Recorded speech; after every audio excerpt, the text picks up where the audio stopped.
The first time the humans saw her, she was standing in the center of the dome, surrounded by glowing lights. Her skin was pale gold, and her silver-white hair floated gently in the air like mist. She didn't move, didn't speak, didn't even blink. She looked like a statue made of light. And yet something in her eyes felt real, too real to ignore. No one else was allowed inside the dome. The alien villagers said it was sacred space. Only the untouched one lived there, the purest of their kind. She was chosen at birth, marked by her glowing skin and silent spirit. She was not allowed to be touched, not allowed to speak, not even allowed to look directly at anyone. Her voice, her body, her mind, all belonged to their ancient customs. The human had come to this planet as part of a peace mission. His name was Ethan, a simple engineer from Earth. But the moment he heard about the glowing girl in the temple, something inside him whispered that he had to see her. Ethan wasn't a warrior or a hero. He didn't carry weapons or give orders. He fixed things.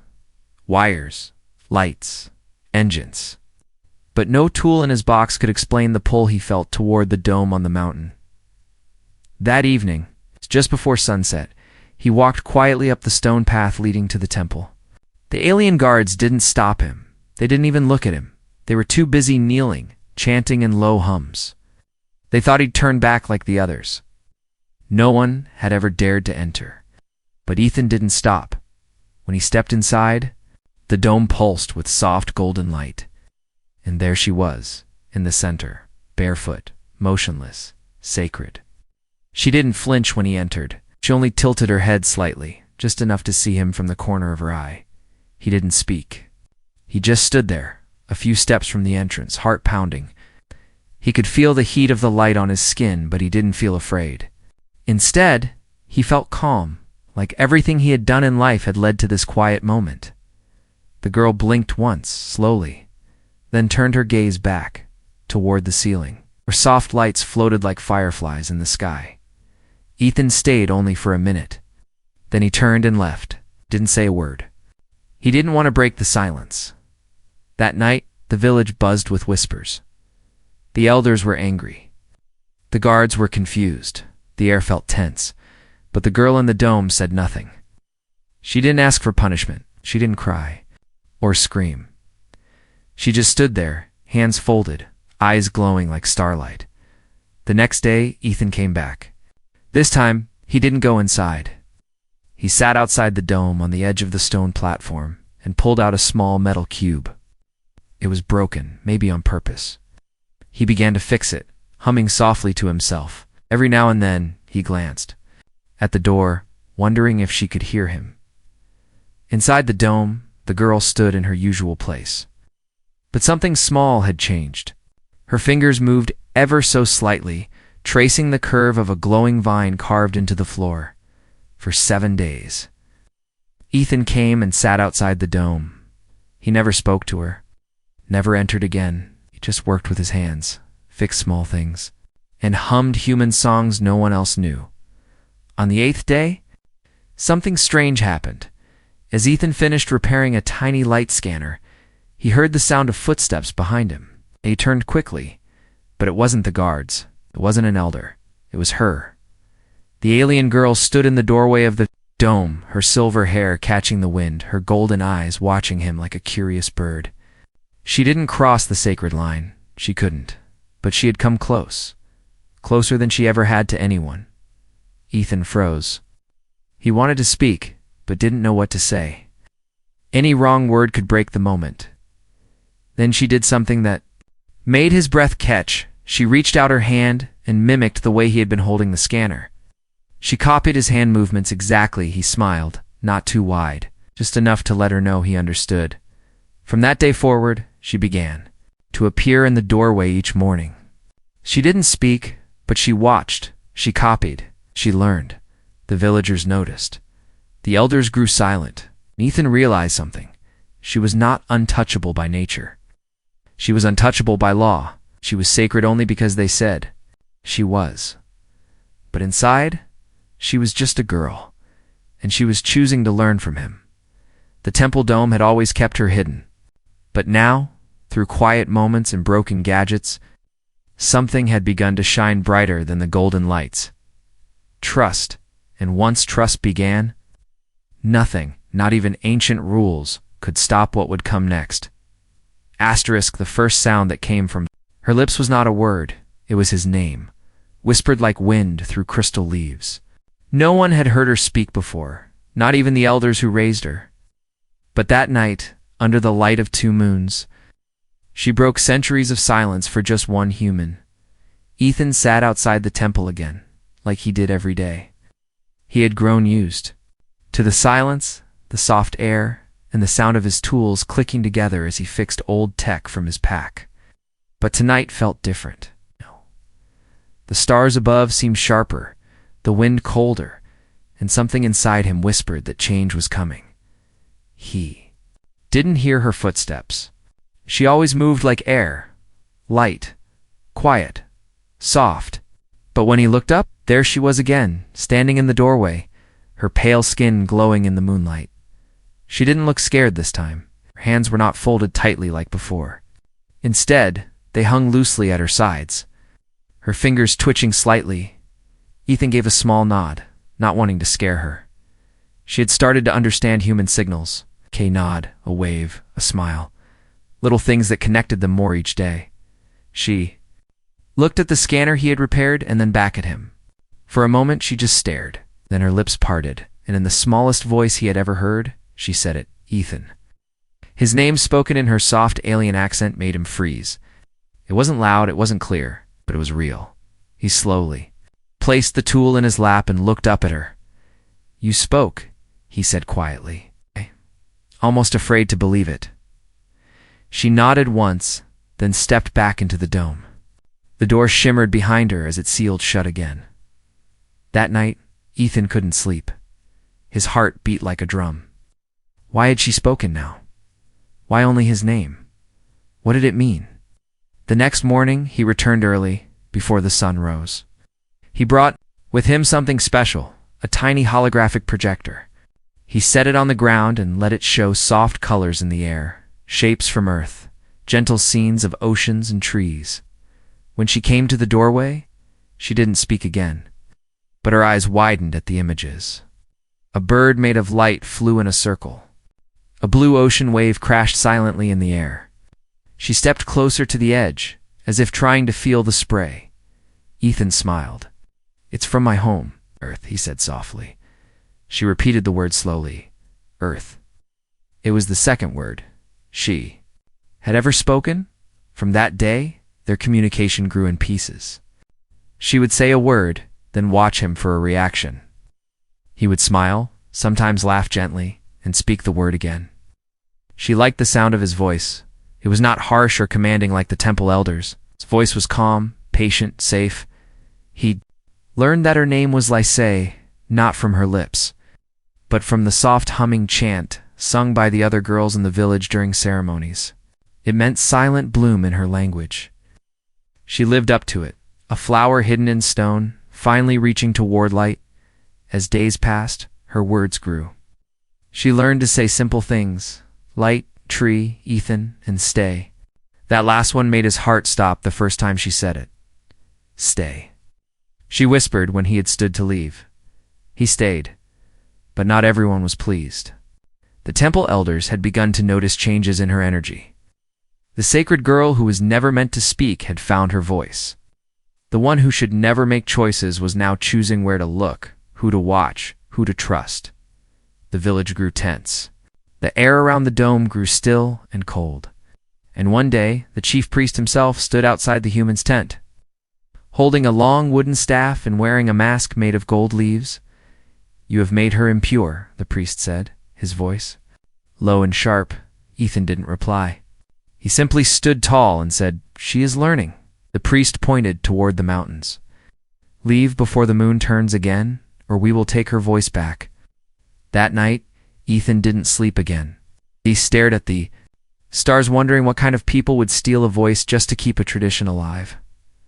The next day, Lysay didn't appear. The dome remained dark.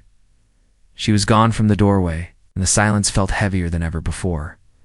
Ethan waited until dusk. Then he stood, walked to the entrance of the dome and placed a small glowing token on the stone, the hologram projector.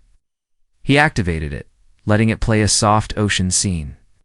The waves rolled endlessly, crashing without sound.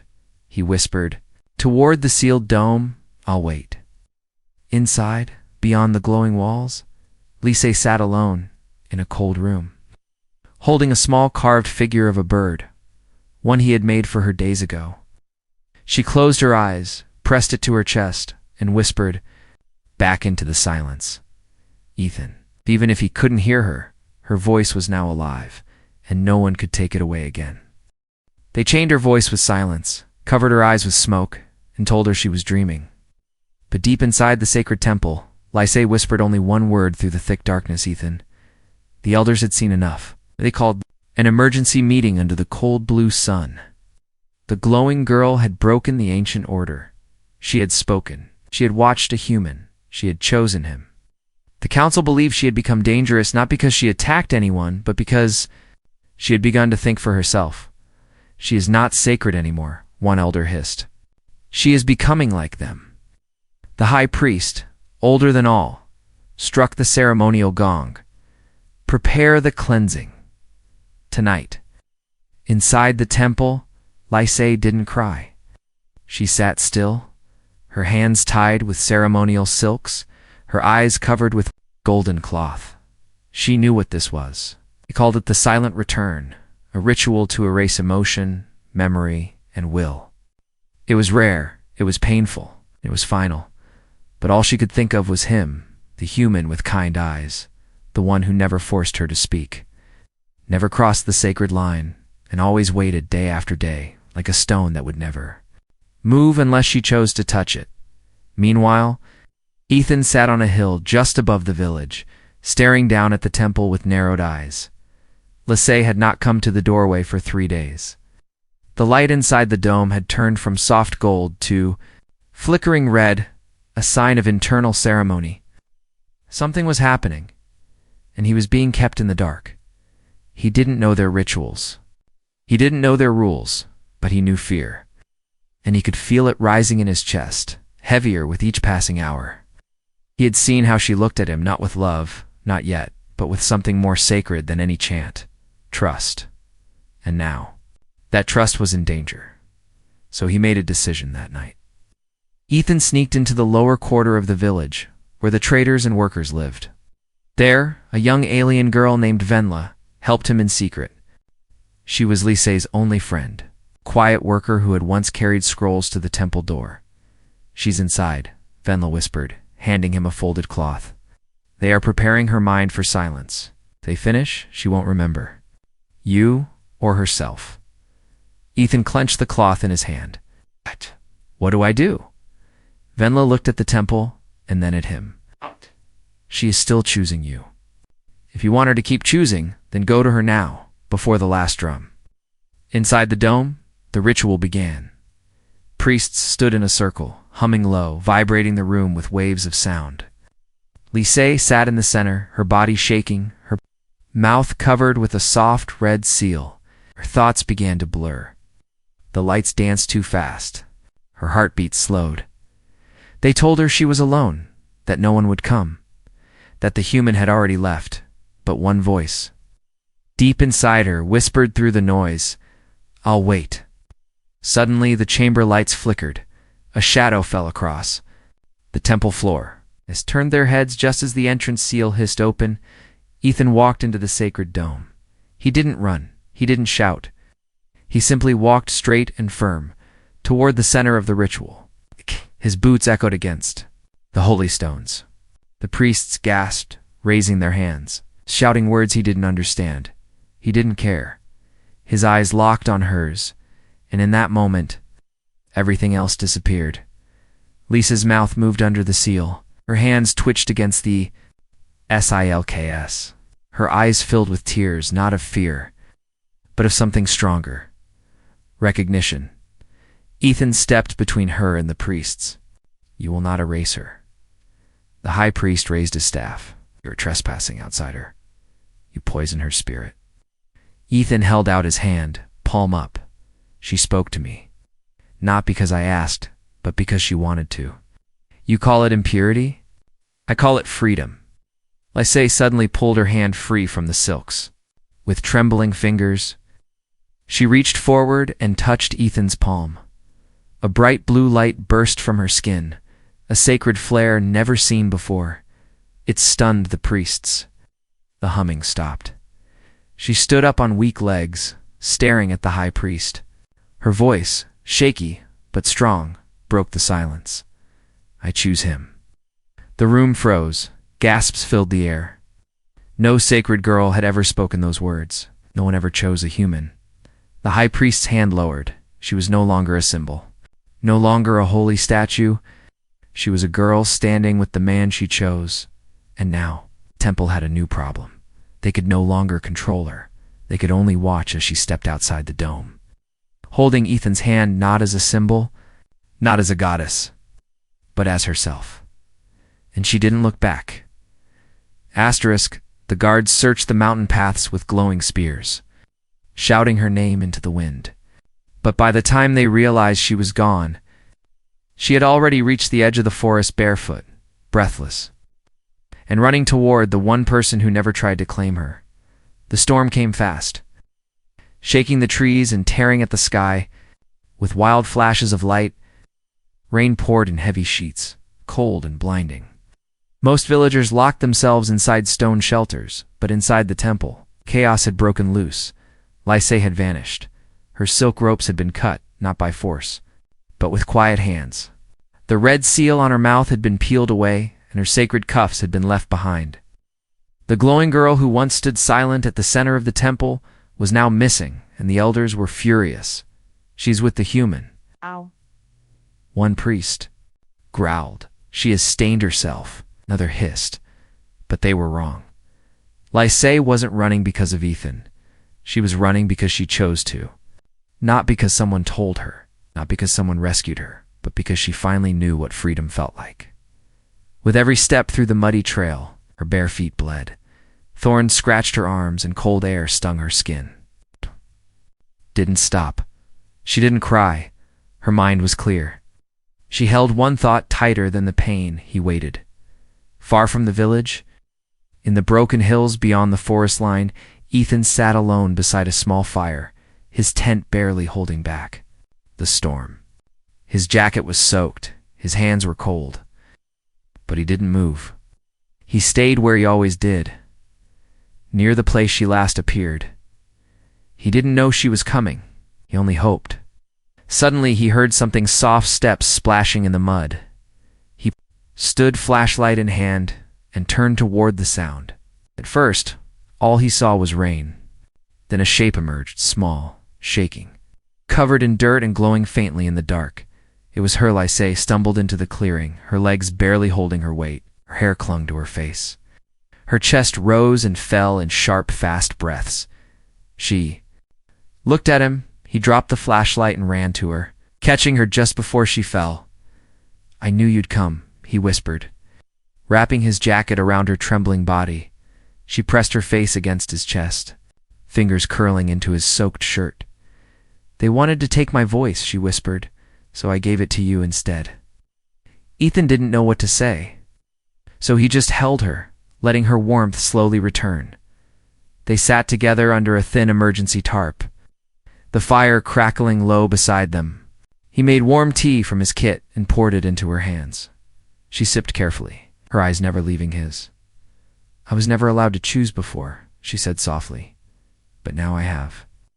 Ethan looked into her eyes. You don't have to stay. With me if you don't want to. She shook her head, firm this time. I do. But peace was short. The next morning, Ethan woke to a low hum in the trees. Not thunder. Not wind. Drones, 3 silver temple drones, hovered above the camp, scanning. With bright blue lights, they had found her. Lysay stood quickly, eyes wide with fear. We have to move, Ethan said, grabbing supplies, but Lysay didn't run. She stood tall, walked into the open, raised both arms high, not to surrender, but to speak. Am not your property, she called to the drones. You cannot silence me. The drones paused. Inside the village temple, Elders watched her through the drone feed. They expected fear, guilt, maybe even begging. But instead, they saw strength. Why? SSEI lowered her arms and turned toward Ethan. "If they chase me," she said, "will you still wait?" "I won't wait," he replied. "I'll walk beside you." She smiled, small but real. They packed what little they had and started moving. Deeper into the wildlands, where no temple drone would follow, where no law could reach them. That night, they camped by a quiet river under a broken moon. Ethan sat beside her, watching her gaze at the sky. "Do you miss it?" he asked. "The temple? The songs?" Lysay shook her head. They called it sacred. But it was a prison made of gold. "And now?" he asked. She leaned into him, her voice warm. "Now, even the mud under my feet feels holy." The forest around them remained quiet, and the river sang softly.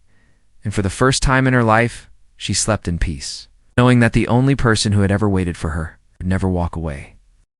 The guards searched the mountain paths with glowing spears, shouting her name into the wind. But by the time they realized she was gone, she had already reached the edge of the forest barefoot, breathless and running toward the one person who never tried to claim her. The storm came fast, shaking the trees and tearing at the sky with wild flashes of light. Rain poured in heavy sheets, cold and blinding. Most villagers locked themselves inside stone shelters.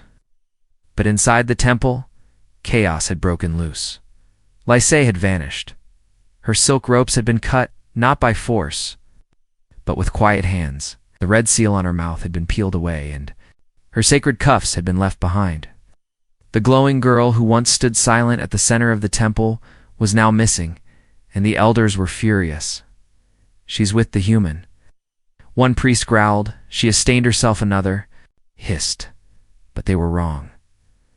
Lysay wasn't running because of Ethan. She was running because she chose to.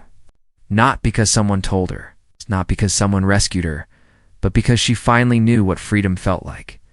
With every step through the muddy trail, her bare feet bled. Thorns scratched her arms, and cold air stung her skin.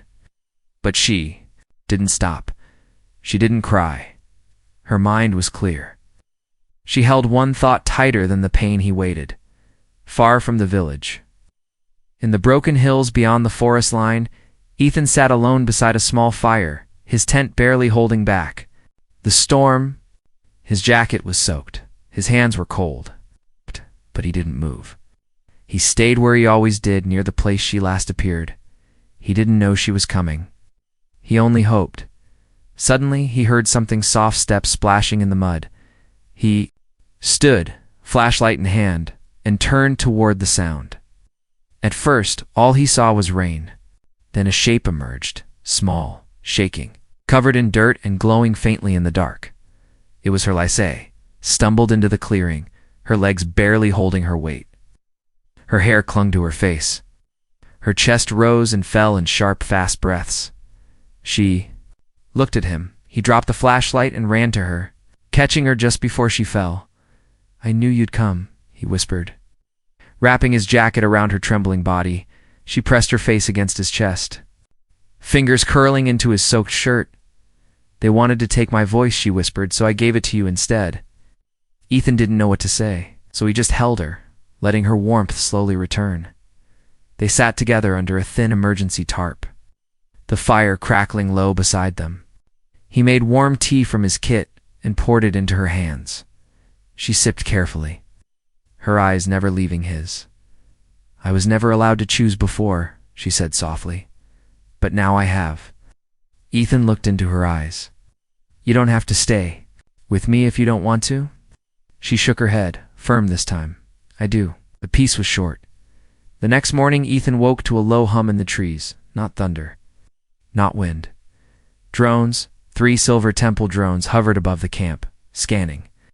With bright blue lights, they had found her. Lysay stood quickly, eyes wide with fear. "We have to move," Ethan said, grabbing supplies. But Lysay didn't run. She stood tall, walked into the open, and raised both arms high, not to surrender, but to speak. am not your property, she called to the drones. Cannot silence me. Shh. The drones paused. Inside the village temple, elders watched her through the drone feed. They expected fear, guilt, maybe even begging. But instead, they saw strength. Dal lies her arms and turned toward Ethan. If they chase me, she said, will you still wait? I won't wait, he replied. I'll walk beside you. She smiled, small but real. They packed what little they had and started moving. Deeper into the wildlands where no temple drone would follow, where no law could reach them. That night, they camped by a quiet river under a broken moon. Ethan sat beside her, watching her gaze at the sky. Do you miss it? He asked. The temple? The songs? Lysay shook her head. They called it sacred. But it was a prison made of gold. And now? He asked. She leaned into him, her voice warm. Ow. Even the mud under my feet feels holy. The forest around them remained quiet. The river sang softly. And for the first time in her life, she slept in peace, knowing that the only person who had ever waited for her would never walk away. Asterisk, she had spent her life behind golden walls, praised but never touched, watched but never heard.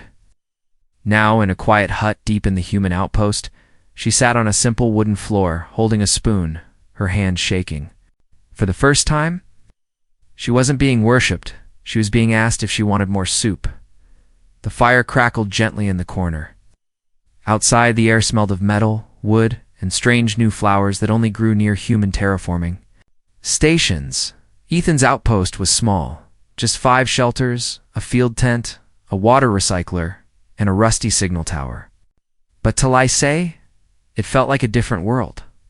Here, no one bowed when she passed. No one whispered her name. No one stared at her glowing skin like she was a miracle. Instead, people smiled. A short engineer named Kella offered her boots that didn't fit. An old gardener with 2 robotic knees gave her a sweet yellow fruit. And a child barely taller than her waist came every morning to show her shiny pebbles. It was strange. It was gentle. And she didn't know how to live in it. Lyssei. Sat beside Ethan on a rough-woven mat. Her hands were clean, but still scarred from her escape. Her long white hair had been braided by the gardener's daughter, who said she looked like a sky fairy. That made her laugh quietly, but real. Still, inside her chest, a storm remained. Every time someone looked at her, she wondered, were they waiting for her to bless them? Were they expecting her to float, to glow, to speak the secrets of the stars? No, they were just waiting for her to be herself. That was harder than anything else she had done. Ethan sat close, eating his stew slowly. He watched her from the corner of his eye, careful not to push. He knew she was learning not about tech, not about planets, but about how to be a person. When she dropped her spoon, he didn't laugh. He just handed her another. When she spilled the water cup, he wiped it without comment. When she touched his hand without thinking, then quickly pulled back, he didn't react, just waited. That night, after the stars came out, Lysay stood outside the hut, barefoot on the grass. She looked up, her eyes filled with the familiar sky, but this time, it wasn't sacred. It was just beautiful. Ethan stepped out beside her, wrapping a warm cloth around her shoulders. It's quiet here, she whispered. Too quiet, he asked gently. No, she said. Just new. He nodded. After a pause, she asked, do your people worship anyone? Sometimes, he said. But not like your people do. We don't worship girls. We don't lock them in domes. She turned her face to him. And how do they show love? He smiled. By giving freedom. By staying when they're not required to. And waiting, and by cooking bad stew on cold nights. She laughed softly, then her smile faded. I still feel like I'm glowing even when I try not to. Will it ever stop? Ethan shook his head. I hope not. You're more than your glow, Lysay. You're a person now, you always were. You just weren't allowed to be. She stepped closer. When I was sacred, no one could touch me, not even myself. I didn't know how my skin felt. I didn't know what it meant to want something. He looked down at her feet in the grass. And now. She reached out, slowly, carefully, and placed her hand over his. I want this, she said, but I don't know if I'm ready. Ethan didn't move. Then I'll wait, he said, like I always have. Her fingers tightened slightly. Around his? How do you know when someone really loves you? He thought for a moment. They never make you choose between yourself and them. They make room for both. Lysée closed her eyes. The warmth of his hand wasn't heavy. It didn't press. It stayed patient and safe, for the first time in her life.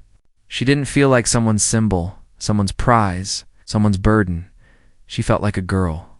Just a girl. And that night, when she lay on a bed of soft blankets, listening to rain on the metal roof, she whispered to herself, not a prayer, not a chant, but a simple promise. I will love slowly, but I will love truly. And outside her window, the stars didn't bow. They simply blinked back, as if to say, finally, she belonged to no one but herself. The wind carried the scent of morning rain as she stepped barefoot across the grass, her silver-white hair trailing behind her like a banner of light. She wore no crown, no robes, no glowing mark. But when the human looked up and saw her standing, there his breath caught, because now, for the first time, she had come to him not as a sacred girl, but as herself. Lysée had spent weeks learning to live slowly. She learned to boil tea, to laugh at jokes she didn't fully understand, and to hold a hand without trembling. She no longer flinched when someone walked past. She didn't ask permission to speak. She didn't hide her smile when she watched Ethan work, but today, something inside her had changed.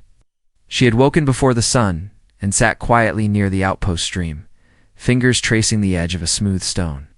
Her reflection stared back at her glowing eyes, yes, but softer now, warmer.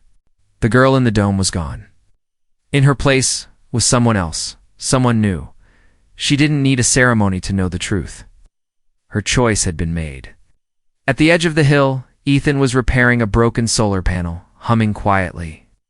He looked up as she approached, wiping sweat from his forehead. You're up early, he said with a smile. I didn't sleep, she replied gently. Bad dreams? She shook her head. Not bad, just clear. Ethan waited, knowing she always spoke when she was ready. He didn't fill silence with noise. That's why she had chosen him. Lysée sat beside him, hands folded neatly. Then, with slow care, she reached into the small woven satchel by her side and pulled out something wrapped in white cloth. Ethan raised an eyebrow. What's that? She unwrapped it. Inside was a thin thread of crystal blue silk, a ceremonial binding string, the last item she had taken from the temple. But this one was not for a ritual, it was for something deeper. In my people's way, she said softly, when someone gives this to another by their own will, it means, she paused, eyes steady. I give you my life, my soul, and all that I am. Ethan's breath slowed. You're sure? I've never been more sure of anything. She placed the thread around his wrist, tying it slowly. Her fingers shook, but not from fear, from meaning. This wasn't a moment of ceremony. It was a moment of truth. I am not sacred anymore, she whispered. I am not pure, or fallen, or chosen. I am simply a woman. And I want to give that woman to you. Ethan didn't speak right away. He placed his hand gently over hers. Feeling the warmth of her skin, the same warmth he had waited weeks, months, maybe his whole life, to touch without hesitation. I never wanted a goddess, he said. I wanted you. It's real you. She smiled, small and bright. Then you have me. Later that evening, they sat under a fabric canopy as the wind rustled the tall alien grass. Lights from the small outpost blinked in the distance. A quiet hum of distant wildlife filled the air. Lysée leaned into his side, her head resting on his shoulder. He placed a gentle kiss on her hair, and she didn't pull away. No rules to fear now, no rules to follow, no chains to carry. Do you think they'll come for me again? She asked quietly. Ethan stared out toward the horizon. Maybe, but they'll have to face both of us this time. She smiled. Good, I like our chances. They sat like that for a long while, saying nothing more. In the days that followed, the council never came. Perhaps they knew that their chains no longer held power. Perhaps they had finally accepted that the girl they once called sacred had been reborn into something far stronger, not untouchable. Not holy, but free. And in that freedom, she had found something they never could control. Love that came without fear, without demand, without condition. Lise never returned to the temple. She didn't need to. She carried her own light now, and she chose where to shine it. And every morning when she woke in Ethan's arms, she whispered the same quiet truth into the curve of his neck. This life is mine, and I choose you again. Not because she was told to, not because he asked, because it was the choice only she could make, and she made it every single day.